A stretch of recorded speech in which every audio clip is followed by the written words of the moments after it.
Welcome back to A to Z here on Locked On Sports Atlanta, free on YouTube and wherever you get your podcast. Search Locked On Sports Atlanta. Check out all the shows we got on the Locked On Sports Atlanta network. This is A to Z. As you know, we have Hitting Hard with John Chuckery, ATL Day Ones with Jarvis Davis, and Tanisha Batiste, our Braves postcast after every Braves game. Of course, Locked On Falcons with Eric Freeman, Locked On Hawks with Brad Rowland, and just a great crew. And we appreciate all the support. Make sure you subscribe to the YouTube channel. Give that thumbs up to all the content there. We are approaching 3,000 subscribers, guys. I've only been at this for like 4 months. It's been amazing to be on this journey with you. So we appreciate all the love and support. Keep it up. We certainly will keep putting out some great content for you guys every single day. All right, I am a cap nerd. I'm an NFL salary cap nerd. Like I am curious about how teams go about spending on their cap. I look at, and I've made the argument often that certain moves I think are derelict when it comes to cap space. Look, for me, that was part of the reason that I said get rid of Matt Ryan, for the last 3 years, because it was time to move on. The contract was prohibitive from a cap standpoint, and you were walking down a road that was a dead end, and everybody knew it, or at least I felt like everybody knew it, and yet nobody did anything about it. Okay, well, that all said, I find it interesting to look at the cap and look at how teams spend their cap and what sort of it nets from a results standpoint. And so looking at now that the 53-man rosters are set, you can look at what teams have spent and where they put their money and how they spent their money and what it may translate into. So, for example, I find this interesting. When you talk about the cap leaders, okay, the 5 teams that have maximized their cap the most, basically meaning that they have the least amount of dead cap space, that of the entire cap of 200 and whatever it is, 205 million, somewhere in that range, that they are the teams that have maximized the most of the cap. The Jets are at the top. The Chargers are second. The Chiefs are third. The Jaguars are fourth. And the Colts are fifth. Now, don't confuse this to mean that these teams have the least amount of cap space. That's not true. Coincidentally, the Jets do have the least amount of cap space, and the Chiefs are near the bottom of the league in cap space.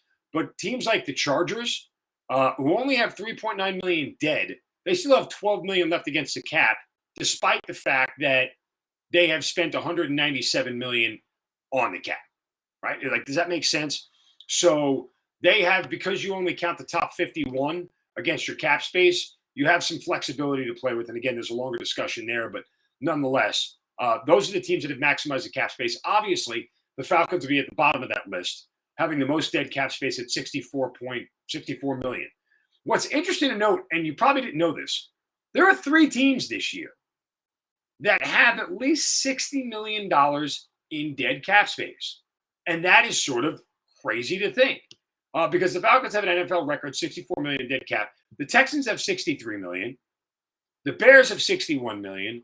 And even at the Eagles with 58 million and the Seahawks are 49 million and the Raiders are 45 million, it's like, whoa, that is a ton of dead cap money.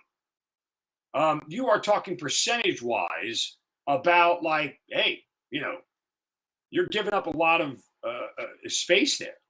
And so that to me, I think is really telling when you look at it, of how much they have wasted on their cap space. And yet those teams are all going to be, expected to be at the bottom of the league. But, again, the Raiders would be a team that I think is going to be very good this year. And the Eagles are a team that may make the playoffs this year. And they have a ton of dead cap space. So there's that. Now, I want to look more by position and see what it translates to. And we'll do that in a second. First, a word from my friends at Coffee AM, the best small batch coffee roaster in America. Guys, I tell you about them every day. They are amazing. The coffee is fantastic. It smells great. It tastes amazing. You order a box of Coffee AM when it gets to your house. You're going to open it up. And it's going to change your world because the coffee is freaking delicious. And you get it from all over the world. Sumatra, Kenya, Costa Rica, Colombia, rainforest flavors. These are blends that are so unique and so tasty. You have to try them out. Coffee AM only roasts organic, fair trade, direct trade, expertly crafted blends and espressos. They also are super fresh because they roast them and ship them on the exact same day or very close to it.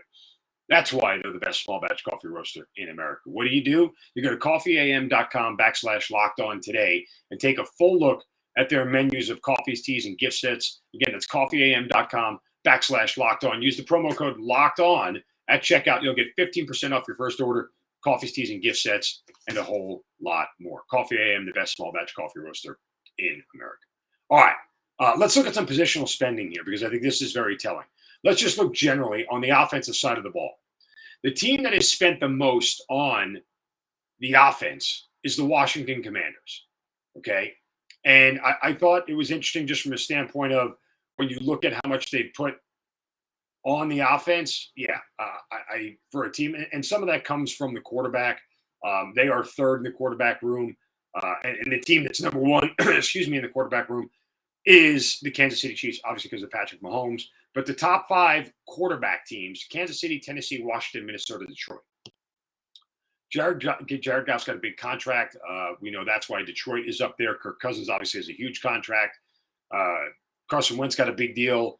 And Ryan Tannehill got a decent sized deal as well. So of those teams that are spending high-level quarterback dollars, Kansas City likely make the playoffs. Tennessee's got a great shot to make the playoffs. I think Minnesota makes the playoffs. Green Bay, Denver, Carolina, and the Ravens all round out the top 10. Green Bay will make the playoffs. I think Denver makes the playoffs, and the Ravens do as well. And how the Ravens have that much against the cap on the quarterback is simply because Lamar Jackson is in his 5th and final year of his rookie deal, where all of that money counts against the cap because it's all salary.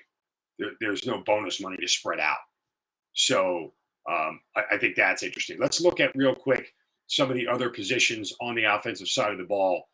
Running backs. The team that spends the most on running backs this year is the Dallas Cowboys. Titans are 2nd, Vikings are 3rd, Bengals are 4th, Dolphins are 5th. Browns are 6th, Panthers, Seahawks, Saints all round out the top 10. Now, here's what's interesting. And if you look back at last year, spend a lot of money on running backs, theoretically, you are going to be running the ball a lot because that's your best player. Top 5 teams in rushing last year: Philadelphia, Indianapolis, Baltimore, Cleveland, and Tennessee. What do those teams all have in common? Ravens would have made the playoffs had they not had injuries, but those other 4 teams were all playoff teams. Rounding out the top 10, Buffalo, playoff team. San Francisco, playoff team. New England, playoff team. Dallas, playoff team. Arizona, playoff team. Run the ball well, you're going to go to the playoffs. That's part of the recipe for success in the NFL. Now, of these teams that are the highest running back teams, Cowboys, Titans, Vikings, Bengals, Dolphins, Browns, Panthers, Seahawks, Saints, Chargers. I think Seahawks, Saints, Chargers all miss the playoffs. Carolina probably misses the playoffs. But the top 6 all feel like good chances to make the postseason. And that, again, is not always 100% indicative, but at least it's a start. Wide receivers. The highest wide receiver cap room in the league is, get this, folks, the New England Patriots. Yeah, they spent a ton on their wide receivers this year. And it is crazy to think that that team, and let me say, they put pass catchers in there because it includes tight ends. And the Patriots have, between their tight ends and their wide receivers, $64 million. It's insane, like how much they've spent.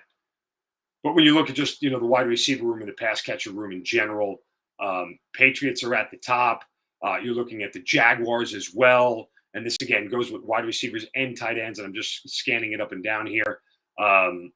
Buccaneers are up there. The Jets are up there. I mean, these are teams that are spending a ton on their wide receiver room or their pass catching room. And that, to me, is very much a indication that you're willing to spend a lot of money on wide receivers because it's become a passing league. But I would tell you again, the teams that lead in passing don't always make the playoffs. Let's look at these numbers. So the passing yardage scenario: Buccaneers, Cowboys, Chargers, Chiefs, Rams, Raiders, Bengals, Packers, Bills, Cardinals all in the top 10. Chargers missed the playoffs. Everybody else made. And you can look and find some anomalies, like the 49ers made the playoffs, and they went to the NFC Championship game. They were a middle-of-the-road team. Pittsburgh Steelers made the playoffs. They were a middle-of-the-road team. Tennessee Titans made the playoffs. They were in the bottom third of the league. Eagles made the playoffs. They were in the bottom third of the league. So you can find anomalies like that with passing, I think, more than you can with running. And to me, that's where it feels like it's almost – I don't like spending a lot of money on wide receivers. I don't know that it's a recipe for success. On the offensive line, teams that spend the most there, and I wonder why there's not more of a correlation here. But Lions, Eagles, Ravens, Colts, Cardinals are your top five. Of those top five, you'd have to feel like 80% of them, 4 out of the 5 are going to make the playoffs. And everybody would naturally say the Lions are the team that's not going to. But the Lions spent a ton on their offensive line. Why? Because it's step one in turning things around. Jets are also in the top 10, along with the Buccaneers, Broncos, Cowboys, and Texans.